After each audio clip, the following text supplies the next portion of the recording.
In 1873, Herbert Spencer wrote the foundational work on sociology in the English-speaking world called Studies in Sociology. In it, he writes about how societies are not the products of so-called great men, like Alexander the Great, Julius Caesar, or Napoleon, but rather that a nation is a dynamic system of interrelationships between various institutions. For instance, government is one institution, economics is another, academia is yet another, religion is another, and so forth. These institutions create the habits by which we live. For instance, with respect to religion, we have cultural habits called traditions, which tell us that every Christmas falls on December 25th. Regarding government, the habits include things like every 4th of July we have Independence Day. Likewise, our Constitution is a paper algorithm that tells us that every 4 years we vote on a president, every 6 years we elect a senator, every 2 years we cast a ballot for a congressman, and so forth. The German philosopher Hegel wrote that a constitution is the embodiment of the ethos of a people, and that the chief purpose of government was to perpetuate that ethos into posterity. The chief method of doing this is creating the cultural habits that we call traditions. Education, a third institution, exists to pass on these traditions to the next generation. Donella Meadows, in the book Thinking in Systems, calls academia the DNA of the society, because like DNA, academia is the information transmission system from one generation to the next. Change the syllabus, and you will change the genetic code of the society. At any rate, Herbert Spencer articulates how some of these cultural habits get passed down and you aren't even aware of it. For instance, why do you shake hands when you first meet someone? The answer to this is because in the Middle Ages, everyone carried a sword for protection. There was no police force, so when you met someone on the road and you had to establish that you were friendly, you'd shake hands to demonstrate that you weren't carrying a weapon. Likewise, why is it the default mechanism for men to favor shorter hair? This derives from Alexander the Great. He told his men to cut their hair so that the Persian adversaries on the battlefield couldn't grab them by their hair and slit their throats. As a result, short hair came to be associated with the military, hence with masculinity. We sleepwalk 500,000 ways, actuated by these cultural habits that make up a large part of our public personality.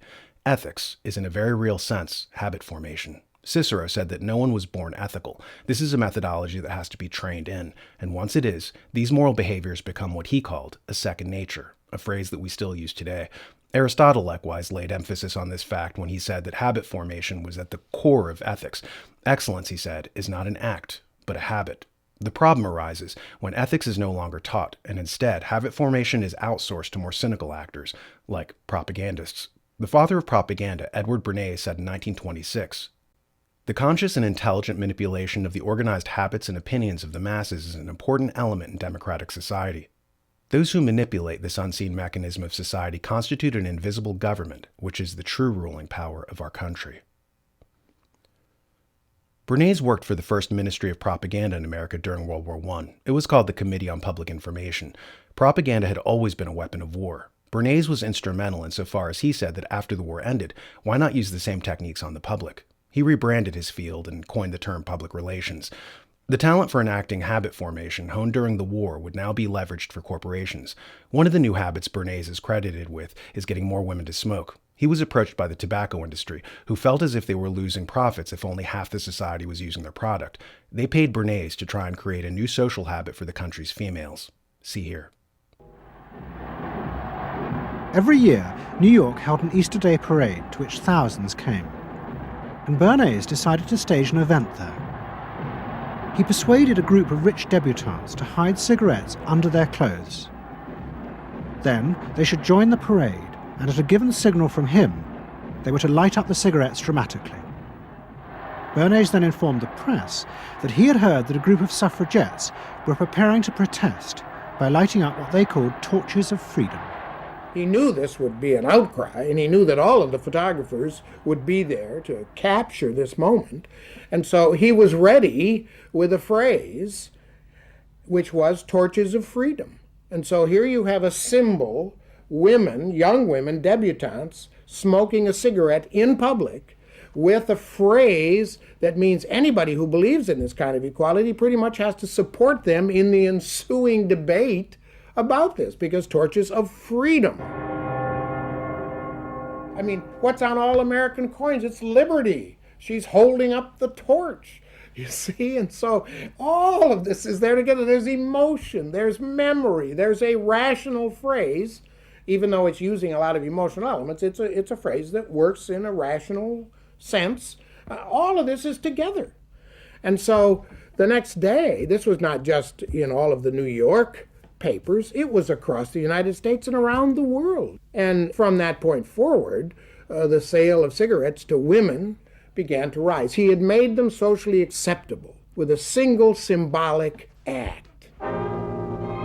What Bernays had created was the idea that if a woman smoked, it made her more powerful and independent, an idea that still persists today. Propaganda is weaponized habit formation, and it's invariably based on bad habits. Vices, it turns out, is lucrative, and a fool and his money are soon parted, so vices peddled to people as a way to separate them from their cash. One need look no further than TV advertising to note that a key trait of commercials is the encouragement of behaviors previously associated with vices, like lust. Consider car commercials with scantily clad women in the foreground completely drowning out the alleged product in the background.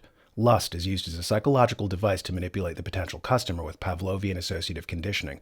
Likewise, greed. A Doritos commercial, for instance, discourages sharing and has a child snatch away his chips from a friend with the tagline, "Get your own." The industry is driven by appeals to greed, gluttony, envy, and so forth. In a digression, it might be added that according to Tom Crompton in Meeting Environmental Challenges, this kind of advertising is harmful to children. He writes, "Research has shown that young children are cognitively and psychologically susceptible to advertising. They typically do not understand the notion of intent to sell and frequently accept advertising at face value. Studies also have found that exposure to commercial television increases children's scores on assessments of materialistic values." This, of course, strikes quite a contrast to a productive society which is guided by the 7 cardinal virtues: temperance, forbearance, prudence, chastity, diligence, patience, and humility. Ethics is training to impart good habits, to hack the mind, and to institute useful and healthy behaviors. If we neglect this, and if we just tell people to improvise, this will lead others to upload new habits, as Cass Sunstein describes in his book, How Change Happens. In it, he describes the tactics of so-called choice architects and how they create new normals, as he calls them, norm entrepreneurs. Remember, all institutions attempt to impart habits to the population. Some are nonsensical and of old standing, like the institution of religion imparting the custom of saying bless you when someone sneezes, upon the belief that the incantation keeps demons from possessing them. Other institutions, like the economic system, want to impart bad habits because they make money off of people. For, as Edward Bernays said, propaganda consists of the conscious and intelligent manipulation of the organized habits and opinions of the masses. Those who manipulate this unseen mechanism of society constitute an invisible government, which is the true ruling power of the country. Ethics is the antidote to this kind of thinking. Conversations That Matter, hosted by Alex Newman, interviews key people with important information to share that they, big government, don't want you to hear. Information that might save your life and family, literally, as well as your liberty. Check it out on thenewamerican.com.